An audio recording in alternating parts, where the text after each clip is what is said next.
Nous savons, en effet, que si notre demeure terrestre, qui n'est qu'une tente, est détruite, nous avons dans les cieux un édifice qui est l'ouvrage de Dieu, une demeure éternelle qui n'a pas été faite par la main des hommes. Aussi, nous gémissons dans cette tente, désireux de revêtir notre domicile céleste par-dessus l'autre. Si du moins nous sommes trouvés vêtus et non pas nus, car tandis que nous sommes dans cette tente, nous gémissons, accablés, parce que nous voulons non pas nous dévêtir, mais nous revêtir, afin que ce qui est mortel soit absorbé par la vie.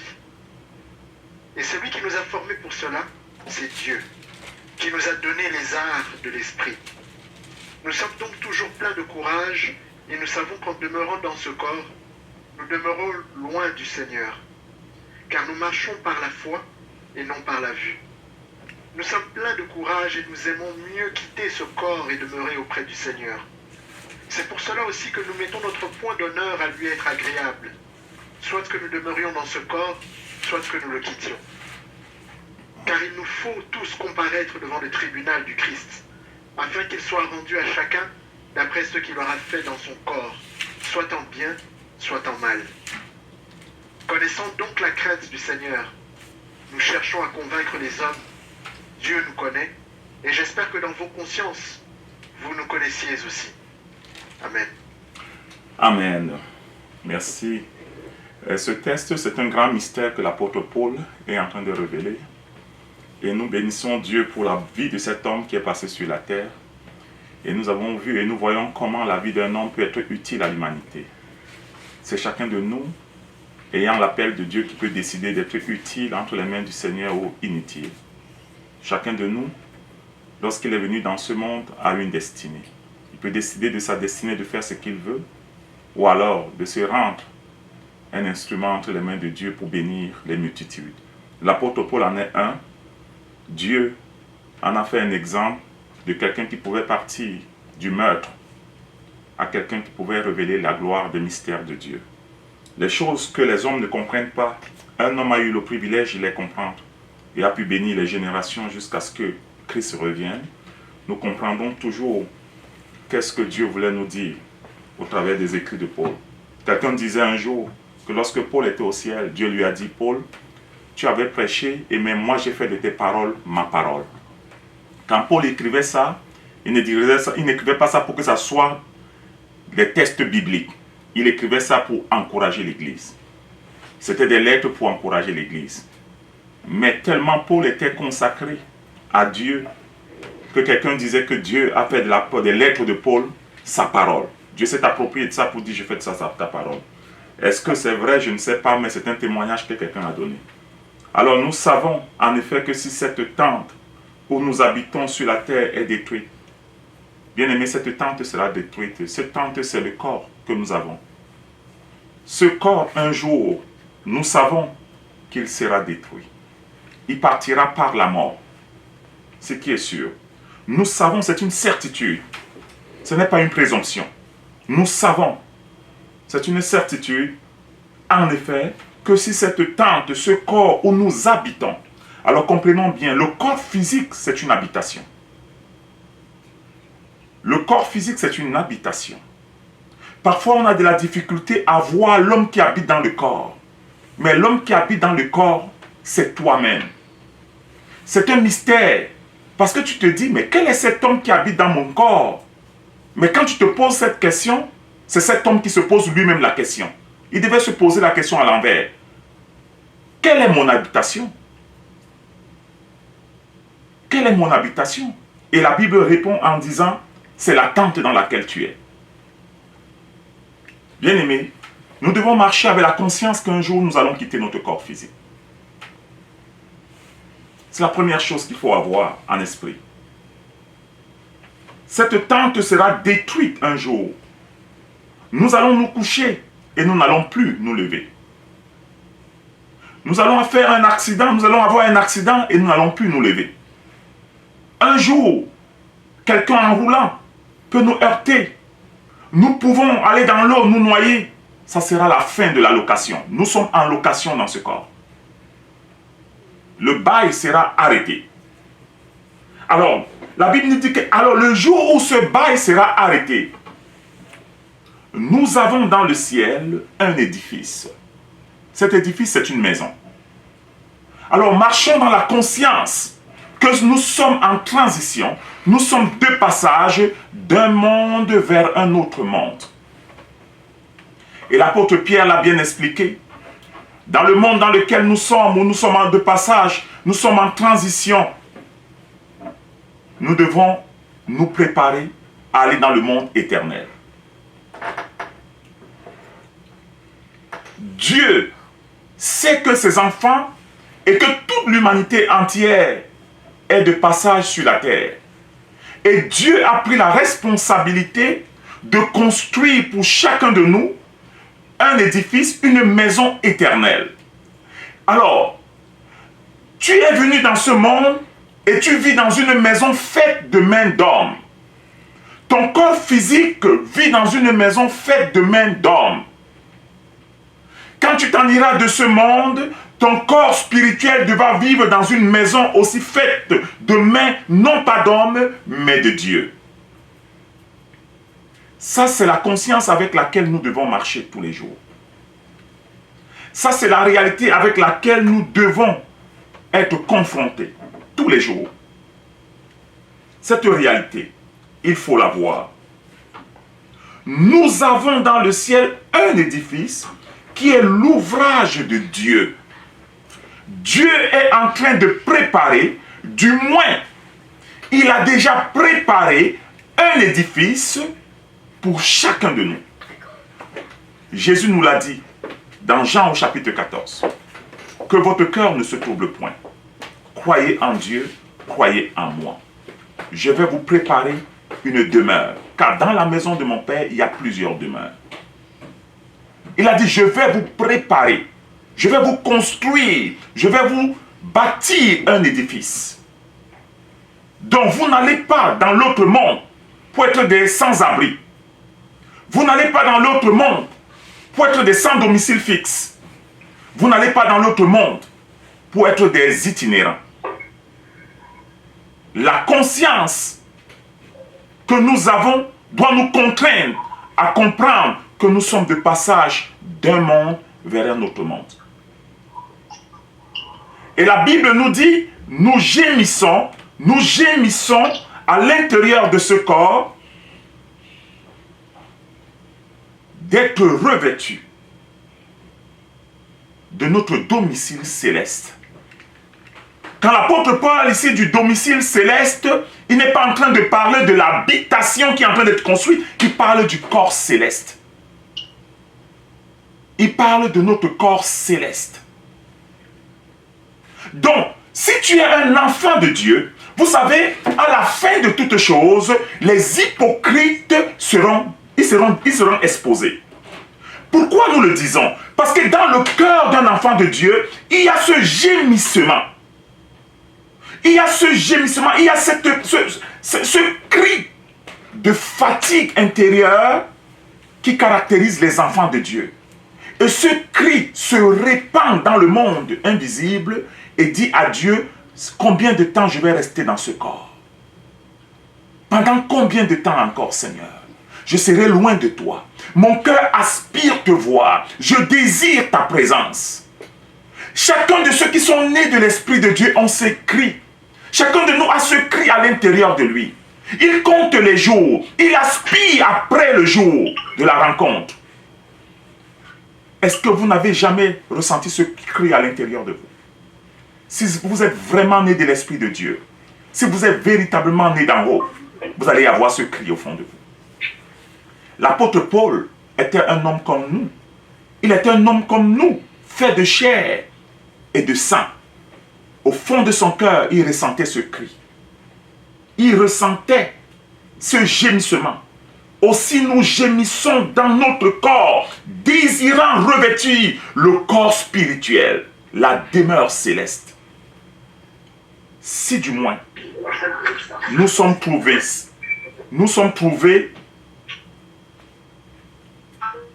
si du moins, nous sommes trouvés vêtus et non nus.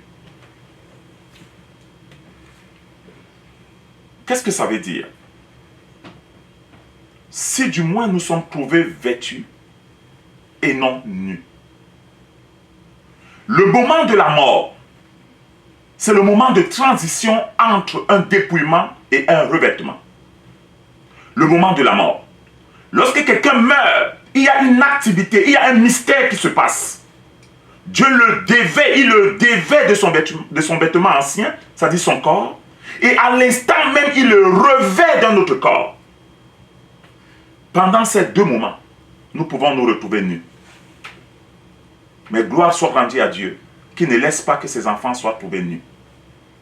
Dès que tu laisses ton corps physique, à l'instant même, on te revêt d'un corps spirituel. À l'instant même. Ça, c'est pour ses enfants. Posez-vous maintenant la question pour les autres. Est-ce qu'ils sont retrouvés vêtus? Ou est-ce qu'ils s'en vont? Est-ce qu'ils sont habillés? Bien-aimé, c'est un mystère. C'est un mystère. C'est pourquoi lorsque nous servons Dieu, ne le servons pas comme des bandits. Ne le servons pas comme des inconscients. Servons Dieu avec reconnaissance. Travaillons pour Dieu avec tout notre cœur. Donnons-lui tout ce que nous avons, parce qu'il nous a tout donné. Bien-aimé, c'est un mystère.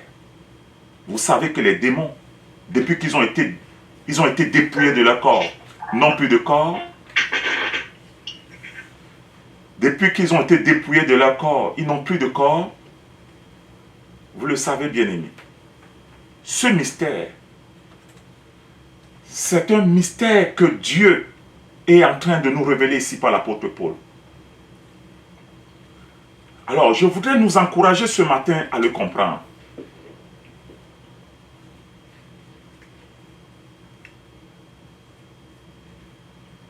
Nous gémissons.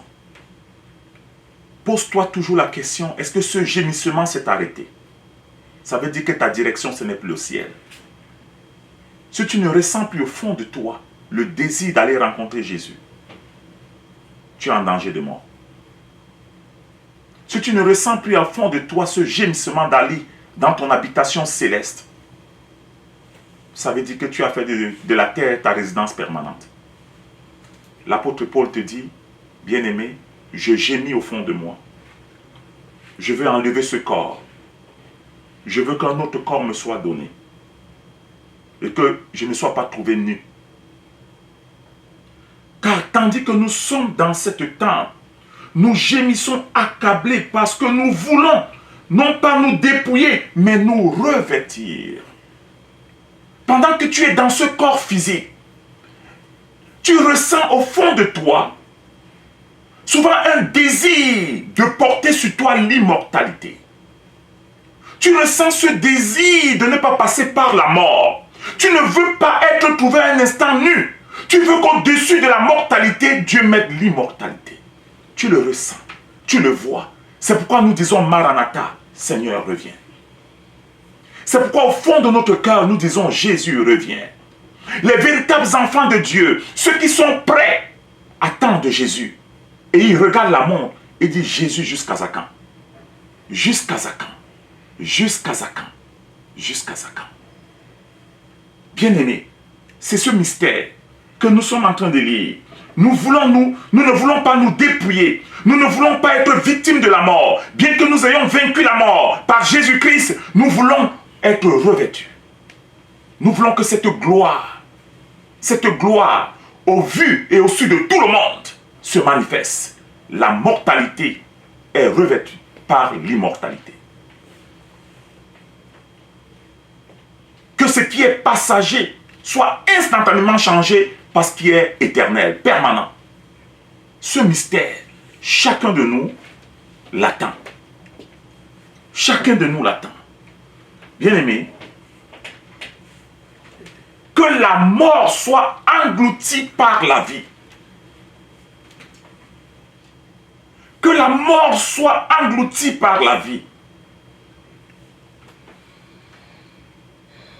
Et Dieu va le faire. Et il va le faire bientôt. Il va le faire sous peu de temps, vous allez le voir. Il y a plusieurs d'entre nous qui ne passeront pas par la mort. Et Dieu nous a donné une garantie. C'est pourquoi il vous a donné le Saint-Esprit. Il vous a donné le Saint-Esprit pour vous dire, moi Dieu, je ne mens pas, je vais le faire. Je vais le faire. Plusieurs d'entre nous ne passeront pas par la mort. Plusieurs d'entre nous ne passeront pas par la mort. C'est pourquoi le Seigneur nous a donné le Saint-Esprit. Il ne nous a pas donné le Saint-Esprit pour rien. Quel est le rôle de la présence du Saint-Esprit dans notre cœur? C'est un dépôt de paiement que Dieu a fait. C'est une garantie. Dieu vous dit, je vais vous revêtir de la vie éternelle. Pour cela, je vous fais un dépôt. Je fais une avance de paiement. Sur les 100% que je dois vous donner, de la plénitude, je vous donne 20%. Et les 80%, je vais les payer après. C'est pourquoi il vous a donné le Saint-Esprit comme un dépôt, une portion du Saint-Esprit, afin que personne ne doute de la viabilité, de la véracité de sa parole. Le Seigneur est fidèle. Il a donné le Saint-Esprit et il a dit à chacun de nous, garde ces 20%, entretiens-les, je viens payer les 80 après. Au jour de Christ, vous aurez la plénitude de la vie. La mortalité sera englobée, sera complètement ensevelie par l'immortalité. Chacun de nous passera d'un coin à l'autre coin, d'une faiblesse à la force totale. Chacun de nous. Nous sommes donc pour cela, nous sommes pleins de confiance. Bien-aimés, soyons confiants, soyons encouragés, soyons courageux. Ne vivons pas un christianisme de lâcheté. Ne vivons pas un christianisme de paresse. Ne vivons pas un christianisme de victimisation. Ne traitons pas la chose la plus précieuse qu'on nous ait donnée comme une chose sur baptême. Traitons-la avec beaucoup de respect. Avec beaucoup de respect. Il y a plusieurs qui auraient voulu voir ces jours que nous voyons et n'ont pas eu le privilège. Il y a plusieurs qui auraient voulu héberger l'Esprit de Dieu dans leur cœur. Ils n'en ont jamais eu le privilège. Mais à chacun de nous, Dieu a donné ce privilège. L'immortalité va bientôt régner sur la mortalité. Soyons pleins de courage. Soyons réconfortés. Soyons confiants. Dieu va le faire. Bien-aimés, que personne ne vous trompe avec le christianisme. Notre christianisme, au-delà de tout type de cadeau que Dieu peut nous faire, au-delà de tout type de bien, si nous perdons l'objectif de ces choses, nous serons les chrétiens les plus malheureux. Nous avons parlé du riche homme et de Lazare. Lazare était très malade. Il n'avait peut-être pas reçu tout ce qu'il aurait bien voulu recevoir sur la terre. Mais dans sa souffrance, il était l'ami de Dieu. Dans sa souffrance, il était l'ami de Dieu. Dans son manque, il était l'ami de Dieu. Dans sa maladie, il était l'ami de Dieu. Bien-aimés, ne nous fions pas à tout type d'évangile qu'on nous prêche. Si tu perds le nord et que tu vas dans tous les sens, tu n'arriveras jamais à destination. L'évangile de Jésus-Christ ne consiste pas à remplir notre panier des produits de l'épicerie. Jésus-Christ a pris un engagement. Il est notre Père vivant. Et en tant que notre Père vivant, il a engagé, avant que nous n'ayons même demandé quelque chose, il s'est engagé lui-même à prendre soin de nos besoins. Ce n'est pas nous qui lui disons de le faire. Mais il y a certaines personnes qui ont transformé l'évangile de Jésus en marché aux puces, en épicerie moins chère. Et ces personnes nous ont distraits de l'objectif global. Ces personnes nous ont éloignés de l'objectif global. Quel est l'objectif global? C'est le salut de nos âmes. C'est la vie éternelle. C'est pourquoi l'apôtre Paul nous dit au verset 6, nous sommes courageux, prenons courage, soyons pleins de confiance. Et nous savons qu'en demeurant dans ce corps, nous demeurons loin du Seigneur. Ça veut dire quoi? Ça ne veut pas dire que le Seigneur n'est pas à côté de nous. Le corps physique est un mystère par lequel nos sens spirituels sont comme fermés. Et les sens naturels sont ouverts. Afin que dans le monde naturel, nous puissions nous conduire par les sens naturels. Mais de côté, l'autre bord, non pas que ça soit loin, mais juste à côté de notre corps physique, il y a un monde. Et le Seigneur est là. Parce que être loin du Seigneur c'est être dans notre corps physique. Et être hors de notre corps physique, c'est être devant le Seigneur. Où est donc la distance? Il dit, quand tu es dans ton corps physique, tu es loin du Seigneur. Pas parce que tu es loin de lui, pas parce qu'il est loin de toi, mais c'est parce que tes sens spirituels sont comme verrouillés. C'est pourquoi nous marchons par la foi. Nous communiquons donc au travers du voile par la foi, c'est-à-dire la confiance en la parole du Dieu vivant. Parce que le même Dieu qui est le Dieu de ceux qui sont avec lui dans le spirituel, c'est le même Dieu qui est le Dieu de ceux qui sont avec lui dans le physique. La famille est une. Elle est une. Le Dieu d'Abraham, d'Isaac et de Jacob est instantanément présent devant les toi, instantanément présent devant toi, il va bien aimer. Que tu sois dans le corps ou bien dans l'esprit. Maintenant, toi qui es dans le corps, c'est parce que tu es encore en mission. Mais il n'est pas moins présent avec toi qu'avec Abraham, Isaac et Jacob. Il te demande à toi qui es dans le corps de vivre par la foi. La foi, ce n'est pas la foi de croire que demain tu auras une voiture. C'est de croire que ce que Dieu te dit de faire, il va le faire. Tu dois le faire. Et ce qu'il t'a promis qu'il va faire, il va le faire. Si Dieu t'a dit, va, je suis avec toi, c'est la même chose qu'il est en train de dire à Abraham dans le ciel. Va, Abraham, je suis avec toi. Il n'y a pas de distance. Alors toi, tu marches par la foi, parce qu'au ciel, on n'a pas besoin de foi. C'est pourquoi nous sommes dans notre corps. Nous avons l'impression de croire que nous sommes loin de Dieu, mais pourtant qu'il est proche de nous. Paul le dit dans Actes au chapitre 17. Il veut que nous le cherchions à tâtons, bien qu'il soit proche de nous. Mais pourquoi nous avons l'impression de croire qu'il est loin de nous? C'est parce que nous sommes dans le corps physique. Les sens dominent. Les sens ont prépondérance. Les sens nous dirigent.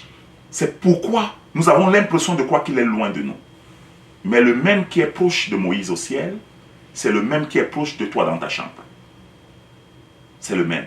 C'est pourquoi il te dit, mon fils, ma fille, avec moi, tant que tu es dans ce corps physique, marche par la foi. Prends courage. Ne te laisse pas décourager. Quelles que soient les situations, sois courageux. Aie confiance. Je t'ai donné 20%. J'ai fait un dépôt de 20% dans ton cœur, de mon esprit. Les arts de l'esprit, les prémices de l'esprit. Je te garantis que je vais te donner les 80 quand Jésus revient. Tu auras les 80. Tu ne seras pas plus que Paul, tu ne seras pas moins que Paul, tu seras identique à lui et vous serez comme Christ. Car au jour de sa venue, vous serez semblable à lui. Vous serez connu comme vous avez été, vous allez le connaître comme vous avez été connu. La connaissance sera parfaite. L'amour sera parfait. Il n'y aura plus de pleurs. Il n'y aura plus de souffrance. Il n'y aura plus rien. Il n'y aura plus de chômage. Il n'y aura plus rien.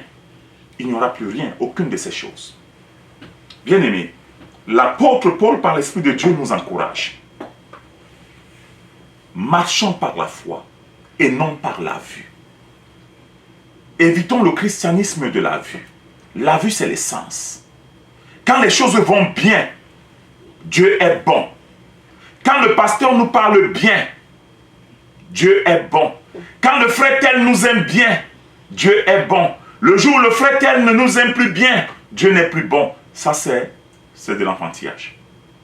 C'est marcher par la vue. Marchons par la foi. Marchons par la foi. Marchons par la foi. Personne ne doit nous enseigner la foi. Jésus-Christ a dit, si vous avez la foi comme un grain de sénévé, vous direz à cette montagne, lève-toi de là, jette-toi dans la mer, et elle vous obéirait. Qu'est-ce qu'il voulait dire? Parce que les disciples lui ont demandé, Seigneur, augmente notre foi. Mais il dit, vous avez déjà la foi. Vous avez, le problème que vous avez, c'est que vous ne mettez pas votre foi en opération. Vous avez la foi. C'est pourquoi il dit, marchons par la foi. Dieu est vrai. Il n'est pas vrai parce qu'il t'a donné hier ce que tu lui demandais.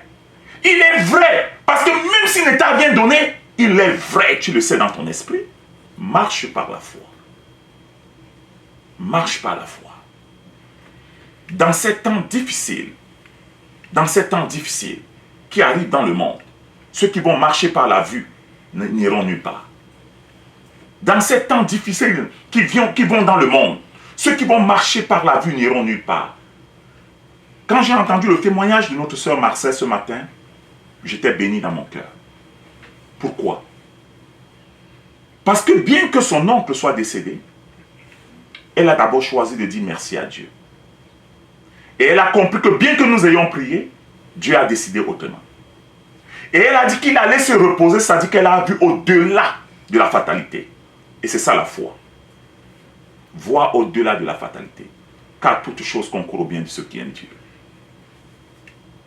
Toute chose concourt au bien de ceux qui aiment Dieu. Bien-aimés, nous sommes pleins de confiance. Et nous aimons mieux quitter ce corps et demeurer auprès du Seigneur. C'est ce que je vous disais. Chacun de nous veut quitter ce corps. Mais ce n'est pas par le suicide. Celui qui quitte ce corps par le suicide ne verra jamais Dieu, du moins. Mais nous aimerons mieux. Chacun de nous veut aller habiter dans la maison que Dieu lui a construite. Chacun de nous. Quand tu es un chrétien véritable, je ne parle pas de charlatan.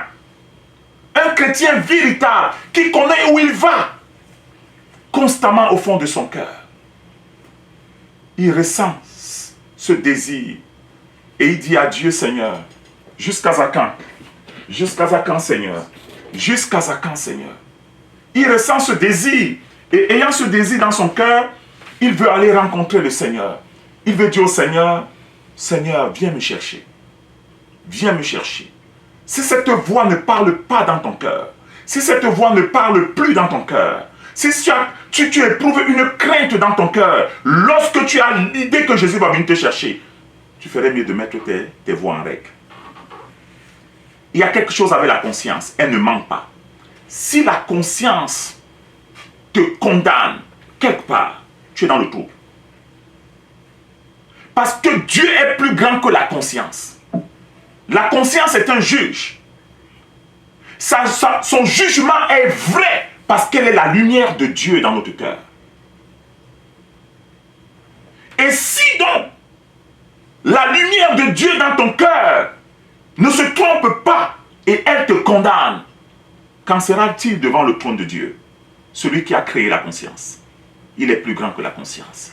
C'est pourquoi nous devons être pleins de confiance. Nous devons être pleins de confiance. Prêts à quitter ce corps à n'importe quel moment. À n'importe quel moment. Pour aller habiter auprès du Seigneur. C'est pour cela aussi que nous nous efforçons. Nous faisons tous nos efforts.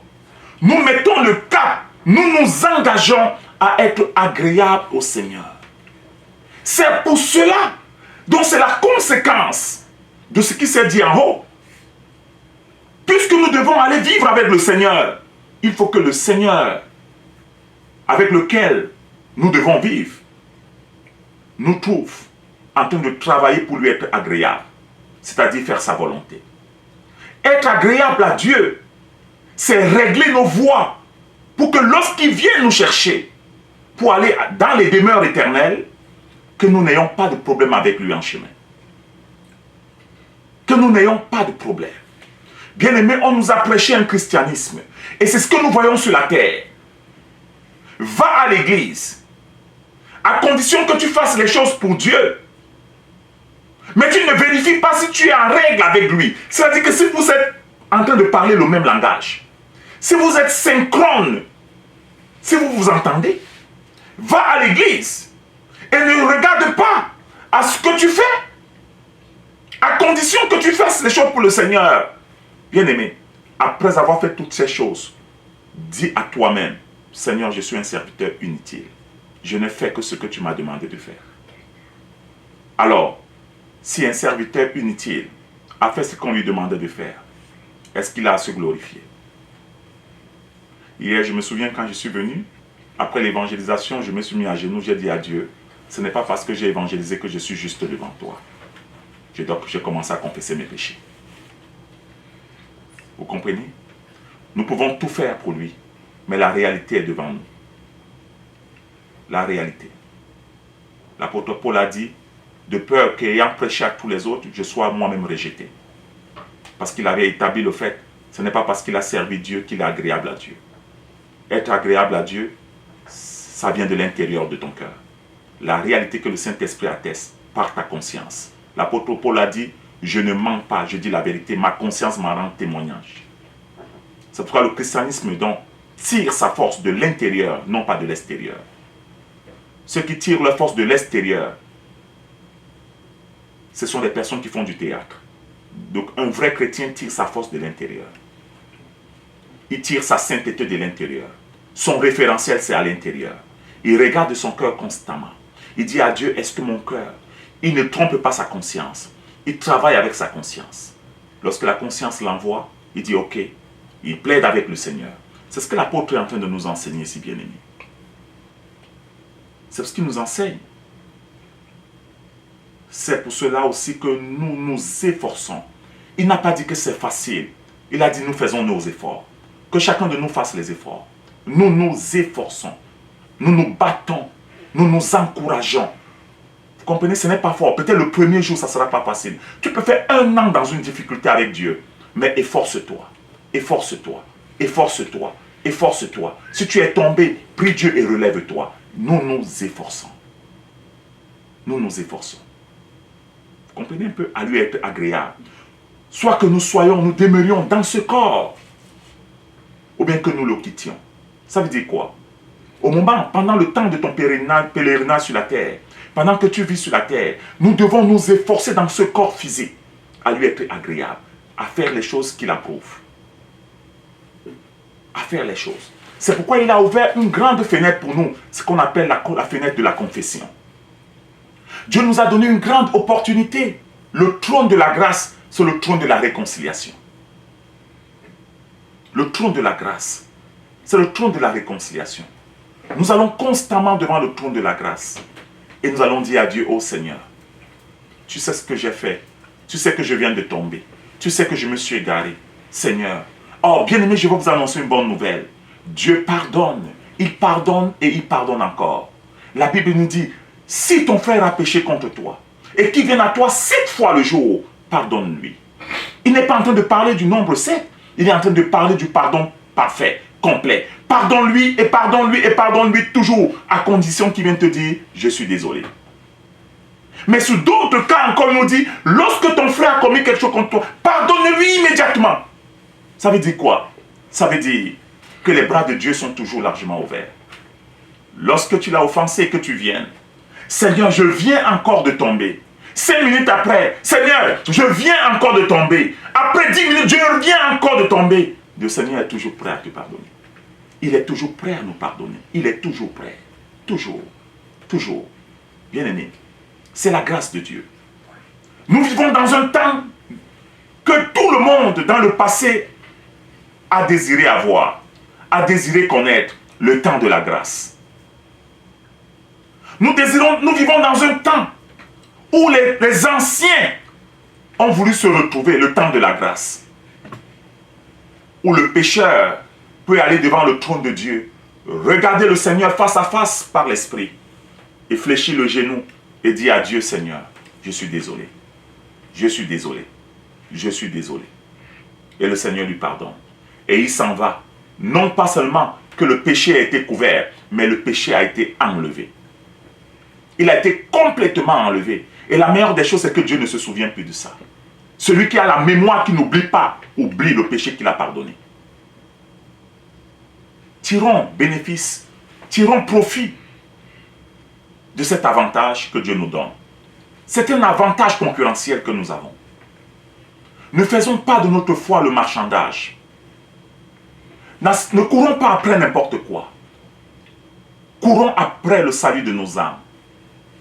Hier, j'étais avec un jeune gars musulman et il me disait qu'il est à l'université, à l'ETS, et il se forme pour être ingénieur. Je l'ai rencontré, je lui présentais l'évangile. Et il a commencé à me parler de plusieurs choses.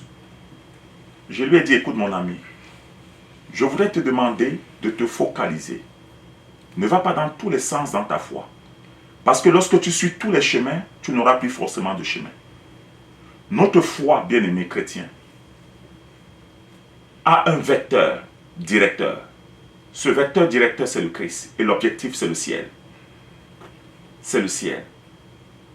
Si quelqu'un vous prêche un évangile où il ne parle pas de votre demeure éternelle, ne vous prépare pas à la fin,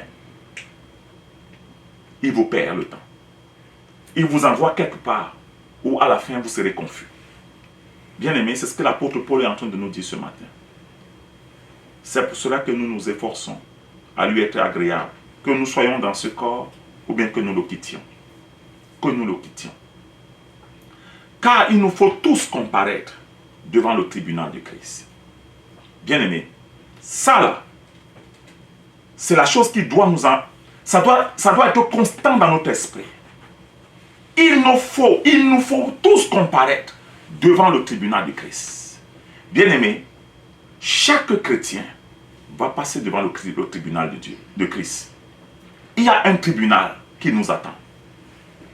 Il y a un tribunal. Il faut se préparer. Il faut se préparer à affronter ce tribunal. J'étais en train de lire la Bible ce matin et on décrivait le tribunal de Christ. On disait que c'est un lieu élevé qui est stratifié sur les marches. Il est par degrés. Et on dit, le Seigneur est en haut et chacun de nous devra monter les marches pour aller se présenter devant son trône. Alors, regardez bien. Quand tu atterris au ciel et que tu dois rencontrer le trône de Jésus, il n'est pas au même niveau que toi. Parce que il est le Seigneur. Il est sur un trône de jugement. Un tribunal. Et chacun de nous doit monter les marches, pas à pas, pour aller devant le Seigneur se présenter. Chacun de nous. Ce n'est pas la communauté. C'est chacun de nous. Chacun de nous devra se lever un jour de son corps et monter les marches pour aller regarder le Christ assis sur le trône où il jugera les vivants et les morts. Il jugera les vivants et les morts. Car il nous faut, c'est une obligation, ce n'est pas une option. Ce n'est pas une option. Il nous faut tous comparaître devant le tribunal de Christ. Chacun de nous va comparaître devant ce tribunal. C'est pourquoi l'apôtre nous dit, quand nous vivons dans ce corps, faisons tout pour lui être agréable. Afin que chacun reçoive selon le bien. Quel est ce bien? Bien-aimés, je vais vous expliquer. C'est pourquoi, lorsque nous avons quelque chose à faire pour le Seigneur, si quelqu'un ne le fait pas, toi va le faire. Va accomplir ta destinée. Bien-aimés, je vous dis la vérité. Chacun de nous a une destinée. Et la destinée là, ce n'est pas pour que tu sois le ministre de ton, je sais pas, de ta province, ou bien le gouverneur de ton état, ou bien le chef de... Non, ta destinée, c'est l'ensemble des choses que Dieu a écrit que tu dois faire sur la terre. C'est pourquoi tu ne pourras pas entrer au ciel et demeurer au ciel si on n'a pas fait l'évaluation de la situation. Qu'est-ce que tu devais faire? Est-ce que tu l'as fait? On t'avait appelé à prendre soin de 5000 personnes. Est-ce que tu en as pris soin? On t'avait prédestiné à être ceci. Est-ce que tu as été cela? Nous avons ce qu'on appelle l'esprit du monde. Qu'est-ce que l'esprit du monde? L'esprit du monde, c'est ce grand train qui entraîne tout le monde dans la même façon de penser et dans la même logique de faire. Ne vous conformez pas au siècle présent. Il n'est pas en train de parler à ceux qui sont en train de rétrograder dans leur vie. Il est en train de parler à ceux qui, marchant sur la terre, ne se posent pas la question de savoir si j'ai exactement fait ce que le Seigneur voulait que je fasse. Ce sont des questions pertinentes. Quel est le bien que Dieu veut que tu fasses? Est-ce que c'est parce que hier nous avons acheté des morphines pour donner aux sans-abri? Est-ce que c'est de ce bien qu'il est en train de parler? Non, ce n'est pas de lui forcément qu'il parle. Tu ne vas pas te présenter devant le trône de Dieu et dire, oui Seigneur, j'avais acheté des cacahuètes et puis j'ai donné à ce monsieur. Et puis oui, j'avais porté quelqu'un dans mon auto parce que je me déplaçais. Ce n'est pas de ça qu'il parle. Il parle de quelque chose qui est lié à ta destinée. L'ensemble des choses que tu devais faire, est-ce que tu les as faites? Est-ce que tu les connaissais? Est-ce que tu lui as posé les questions? Quelles sont ces choses? Regardez bien. Et il dit maintenant, où le mal qu'il aura fait? Quel est ce mal? Est-ce que vous croyez que quelqu'un qui a commis le mal va entrer au ciel? Non. Tous ceux qui commettent le mal seront loin de Dieu. Alors de quel mal il parle? Parce que ce que nous ne faisons pas, c'est ce qu'il identifie au mal. Le mal là, c'est quoi? Chacun de nous, après sa mort, ira devant le trône de Christ, le tribunal, pour faire le point, de ce qu'il devait faire sur la terre, en bien ou en mal. Ce que tu as fait, est-ce que tu l'as fait comme Dieu voulait? Voilà les questions. Ce que tu l'as fait, est-ce que tu l'as fait selon les normes célestes? Voilà les questions. Quelles étaient les motivations que tu avais lorsque tu les faisais? Pour quel objectif? Est-ce que tu avais donné le maximum de toi-même? Et puis le Seigneur va rentrer dans le cœur. N'oubliez pas que tout ce qui est caché devrait être exposé. Autant les motivations que les pensées les plus profondes de notre cœur seront exposées. Voilà les choses. On va évaluer. Parce qu'on devra nous donner en fonction de ce que nous avons fait. Chacun devra recevoir de Dieu une récompense. Bien-aimés, notre corps physique, c'est le seul lieu où, habitant, nous pouvons préparer notre éternité dans l'abondance ou bien dans le manque. Parce que vous devez recevoir une récompense de ce que vous avez fait étant dans le corps physique. Utilisons notre corps physique, non pas pour regarder la télé, non pas pour passer le temps à faire n'importe quoi, à nous investir, jour et nuit, travaillons pour le Seigneur. Nous avons 24 heures par jour dans le corps physique. Nous donnons au Seigneur 1 heure par jour dans le corps physique et 23 heures, c'est pour d'autres choses. Ça, c'est bien. Mais au jour de Christ, chaque chose sera pesée. Chaque chose sera mesurée. Nous ne serons plus une congrégation de personnes qui se regardent et qui prient ensemble sur Zoom. Chacun va sauver sa tête. Chacun recevra selon ses œuvres. Le pasteur ne pourra pas sauver la brebis. La brebis ne pourra pas appeler le pasteur au secours. Nous serons devant le tribunal de Christ. Bien-aimés, nous sommes dans le corps physique. Ceux qui sont partis de ce corps n'ont plus la possibilité de revenir corriger les choses qu'elles devaient corriger. Mais nous, chaque jour, nous avons l'opportunité de le faire. Pose-toi toujours la question. Sur les 24 heures que j'ai, qu'est-ce que j'ai fait pour le Seigneur? Sur les 24 heures, en quoi j'ai fait avancer ma destinée céleste? En quoi? Bien-aimé, c'est les questions qu'il faut se poser. Sur les 24 heures. Afin que chacun reçoive. C'est chacun qui va recevoir. C'est chacun. C'est chacun. Je me souviens de ce pasteur qu'on appelle Jesse Duplantis. Lorsqu'il parlait de son expérience au ciel. Il disait que lorsqu'il est arrivé devant le Seigneur, il voyait les gens qui venaient et il a vu un homme qui entrait au ciel. L'homme l'a crié et il a dit, je l'ai fait, je l'ai fait, je l'ai fait. Cet homme était mort, in extremis sur la terre. Il a reçu Jésus. Mais quand il est arrivé au ciel, son vêtement, c'était seulement un vêtement de justice. Et il a vu d'autres personnes qui arrivaient. Et ces personnes se dirigeaient directement devant le trône de Dieu. Et il disait qu'il voyait des rangs de personnes. Ces rangs de personnes, il y avait ceux qui allaient directement devant le trône de Dieu. Il y avait ceux qui n'allaient pas devant le trône de Dieu. Et il demande à l'ange, mais pourquoi ceux-là ne vont pas devant le trône de Dieu? Parce qu'ils n'ont pas été préparés à aller rencontrer Dieu. Et ceux-là, pourquoi ils vont? Parce qu'étant sur la terre, ils se sont préparés à aller rencontrer Dieu. Préparons-nous à rencontrer Dieu. Préparons-nous à rencontrer le Seigneur. Travaillons avec crainte, avec tremblement. Examinons constamment notre conscience. Comptons sur les 24 heures, combien par jour nous avons donné au Seigneur. Nous travaillons dans des entreprises, n'est-ce pas? Si on te donne 8 heures de travail, on t'évalue. Si tu as travaillé pour 5 heures, on ne te donnera jamais un salaire de 8 heures. Et si tu continues de travailler pour 5 heures de temps chaque jour, après on va te virer. Faisons attention. Celui qui a créé toutes choses est juste. Celui qui a créé toutes choses est juste. Il donnera à chacun selon ses œuvres.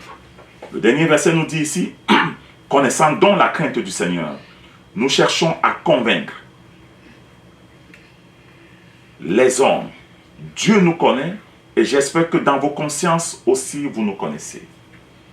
Nous cherchons donc à convaincre. Le mot convaincre, ça veut dire réconcilier les hommes. Donc, bien aimés, nous sommes dans une opération de réconciliation.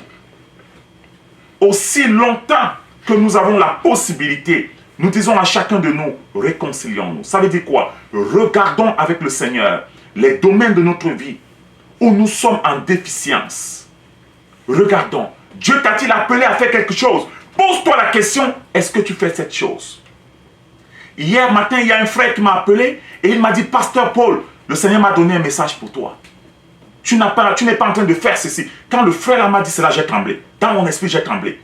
Parce que le matin, je pensais à ça. J'ai tremblé parce que j'ai dit le matin, je pensais à ça. Et j'ai compris que le Seigneur est en train de m'évaluer. Pas à pas, pas à pas, pas à pas. Et ça m'a réconforté. Parce que le frère ne vit pas avec moi. Comment il a su que je pensais à ça le matin? Et il m'a appelé pour me dire, Pasteur Paul, est-ce que je peux parler avec toi? Dieu vient de me dire qu'il y a telle chose que tu n'es pas en train de faire dans le ministère. Là, j'ai compris. Ça m'a réveillé. Bien-aimé, en fonction que vous désirez de faire les choses pour votre destinée, le Saint-Esprit va envoyer les gens vous aider. Si vous pensez que votre vie chrétienne, c'est juste laisser les choses aller comme ça, bien-aimé, vous ne savez pas le jour. Le jour terrible que l'homme redoute, c'est le jour de sa mort. Mais le jour de la mort d'un homme, ça peut être le jour de la fatalité ou bien le jour de la joie. En fonction de ce qu'il a fait sur la terre. Préparons-nous à rencontrer le Seigneur. Le même Jesse Duplanty, il a dit que lorsqu'il a vu le Fils de Dieu au ciel, il croyait que le Fils de Dieu va venir lui dire, Jesse, comment vas-tu? Il va l'embrasser avec beaucoup de câlins. Il lui a dit, en le menaçant, il a dit, va dire à mes frères que je reviens bientôt. Il dit que Jesse Duplanty était un peu comme frustré. Il a dit, mais je croyais que Jésus va sourire avec moi. Il a dit, non, Jésus l'a blâmé, il a dit, dis-leur que je reviens bientôt. Va leur dire ça, c'est pourquoi je t'envoie. Il croyait qu'on va lui donner des révélations. Il croyait qu'on va lui donner toutes sortes de révélations. Ce n'était pas le cas. De quel Jésus nous parlons? Il est parti comme un agneau. Il revient comme un lion. Est-ce que nous sommes prêts à affronter un lion? Vous croyez qu'il est encore l'agneau? Non. Il s'est arrêté à être un agneau quand on l'a crucifié. Maintenant, il revient comme le lion de la tribu de Juda. Un lion, tu ne le vois pas pour commencer à jouer avec lui. Parce que lui n'a pas l'intention de jouer avec nous. Préparons-nous à rencontrer le Fils de Dieu. Que chacun de nous évalue tous les jours sa destinée. Que chacun de nous se pose la question, Seigneur, qu'est-ce que je fais dans ta maison? Quelle est ma destinée dans ta maison? Il y a parmi nous les apôtres qui ne sont en train de rien faire. Il y a parmi nous les prophétesses et les prophètes qui ne font rien. Il y a parmi nous les évangélistes. Il y a parmi nous les docteurs. Il y a parmi nous les gens qui ont un grand ministère, mais qui tous les jours se lèvent. C'est comme matin, lundi devient comme mardi, jusqu'à ce qu'ils s'en vont. Et ils le font en chantant des cantiques. Bien-aimés, ce n'est pas comme ça que ça se passe. Préparons-nous. Préparons-nous. Car chacun de nous, c'est une obligation. Dieu le Père l'a arrêté ainsi. Nous devons passer devant le tribunal de Dieu. Nous serons jugés. Nous serons jugés par le Christ. Et chacun de nous va recevoir selon ses œuvres. Bien-aimés, prions le Seigneur. Demandons